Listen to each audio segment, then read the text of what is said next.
Hello दोस्तों, स्वागत है आपका हमारी इस नई वीडियो में। आप देख रहे हो आपका अपना अप्रेंटिसशिप गाइड चैनल।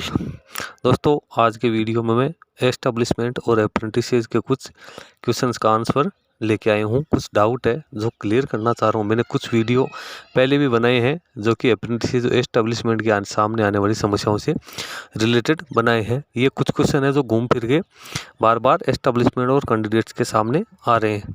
तो आज मैं दो टॉपिक इसमें शामिल करूंगा। पहला टॉपिक तो ये है कि कुछ एस्टेब्लिशमेंट या कैंडिडेट्स के मेरे पास कॉल आते हैं, वो मेरे से गाइडलाइंस आते हैं कि सर हमने सेशनल मार्क है, वो जो प्रैक्टिकल मार्क्स है जो एस्टेब्लिशमेंट AITT एग्ज़ाम के लिए डालती है, तो कई एस्टेब्लिशमेंट कहते हैं कि उन्होंने गलत मार्क्स एंटर कर दिए हैं, तो वो उनको किस हिसाब से चेंज कर सकते हैं। या कई कैंडिडेट्स कहते हैं कि सर एस्टेब्लिशमेंट ने बिना कोई टेस्ट लिए ही मेरे मार्क्स अपलोड कर दिए हैं जो कि मेरी योग्यता से कम है, तो उनको एडिट किस प्रकार से किया जाता है। तो मैं सबसे पहले ये डाउट क्लियर कर देता हूँ। यदि कोई एस्टेब्लिशमेंट बिना एवोल्यूशन किए यदि मार्क्स डालती है, अपलोड करती है सेशनल मार्क और प्रैक्टिकल मार्क, तो वो गलत है।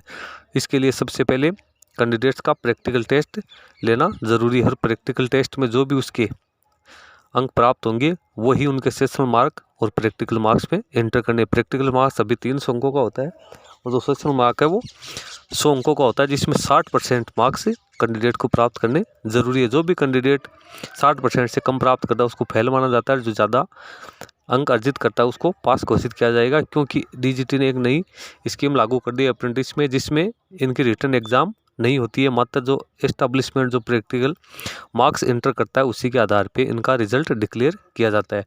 तो एस्टेब्लिशमेंट के लिए ज़रूरी है कि वो बच्चों का प्रॉपर इवोल्यूशन टेस्ट ले, उसके बाद में जो मार्क्स उनको प्राप्त होते हैं वही अप्रेंटिस पोर्टल पे डालें। एक बार जैसे एस्टेब्लिशमेंट ने मार्क्स डाल दिए और सबमिट कर दिए, उसके बाद में वो एडिट नहीं कर पाएंगे। उसी के आधार पे कैंडिडेट्स का रिजल्ट है वो शो होगा और उनके मार्कशीट और जो सर्टिफिकेट है अप्रेंटिस का वो डाउनलोड हो पाएगा। तो पहला डाउट तो ये बिल्कुल क्लियर हो गया है कि एक बार आपने मार्क्स एंटर कर दिए उसके बाद में कोई भी एस्टेब्लिशमेंट उनको चेंज नहीं कर सकती, एडिट नहीं कर सकती। इसलिए मार्क्स है वो केयरफुली और टेस्ट लेने के बाद में जो अंक स्टूडेंट ने प्राप्त किए हैं कैंडिडेट ने वही उसमें एंटर करें।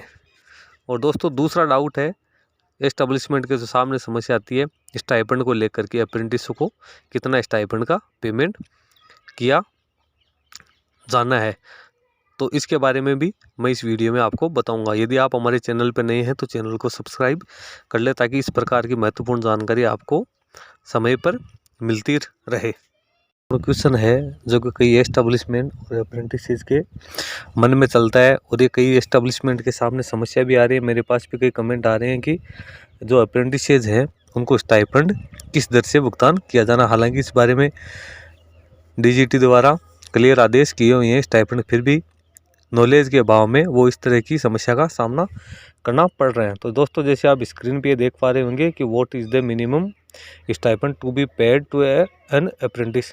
जो अप्रेंटिस रूल जो 2019 में संशोधित हुआ था उसके अनुसार अप्रेंटिस की जो रेट है, स्टाइपेंड की रेट है, वो नीचे आपके सामने दी हुई है। सबसे पहले जो स्कूल पास आउट कैंडिडेट है जिसकी योग्यता क्लास 5 से क्लास 9th जो पास है उसको 5,000 रुपये पर मंथ भुगतान किया जाना है। फिर स्कूल पास आउट जिसकी क्वालिफिकेशन 10th पास है उसको 6,000 रुपये पर मंथ। फिर स्कूल पास आउट जो कि 12th पास है उसको 7,000 पर मंथ। ये वो कैंडिडेट्स हैं जो कि स्कूल पास आउट, इनकी एजुकेशनल क्वालिफिकेशन, इनके पास कोई टेक्निकल क्वालिफिकेशन या कोई एक्सपीरियंस नहीं है, यानी ये ITI होल्डर नहीं है। ये उन कैंडिडेट्स के लिए है।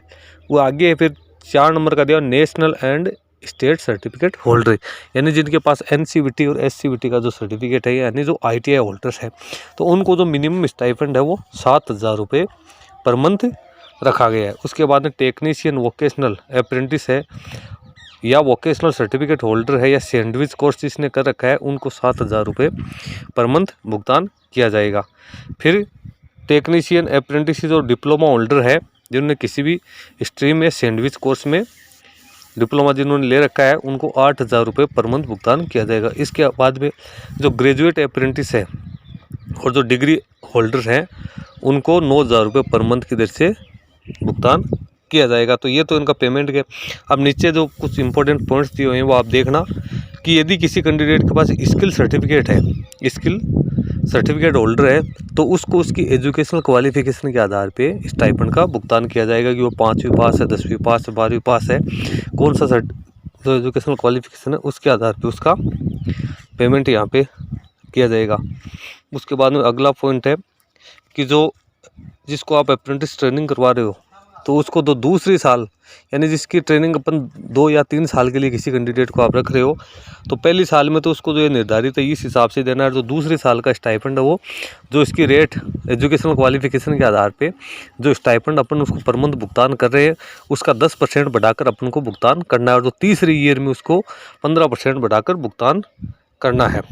इसी के साथ यदि कोई NCVT या SCVT धारक कैंडिडेट है तो उसने जो ट्रेनिंग किसी इंस्टीट्यूट में गवर्नमेंट रिकॉग्नाइज इंस्टीट्यूट में जो ट्रेनिंग वो करके आए यानी किसी के पास 1 साल का ITI सर्टिफिकेट है, किसी का 2 साल का ITI सर्टिफिकेट है तो उस प्रशिक्षण अवधि को भी अप्रेंटिस का स्टाइपेंड निर्धारण करने के लिए ध्यान में रखा जाएगा।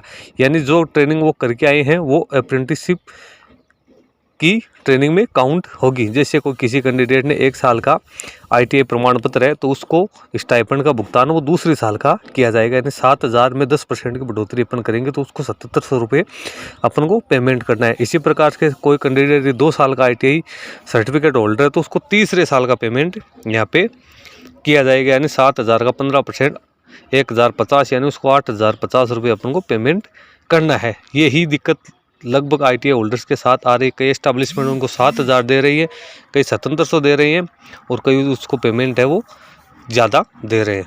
इसके बाद 4 नंबर का पॉइंट है यदि कोई फ्रेशर कैंडिडेट अपन ने रखा है जिसके पास कोई क्वालिफिकेशंस नहीं है, एजुकेशन क्वालिफिकेशन के अलावा कोई टेक्निकल नॉलेज नहीं है, उसको 3 महीने तक तो जो उसकी स्टाइपेंड उसका 50% पेमेंट एस्टेब्लिशमेंट करेगा और उसके बाद में जो भी उसका बेसिक ट्रेनिंग का और ऑन जॉब ट्रेनिंग है उसका फुल पेमेंट एस्टेब्लिशमेंट द्वारा किया जाएगा।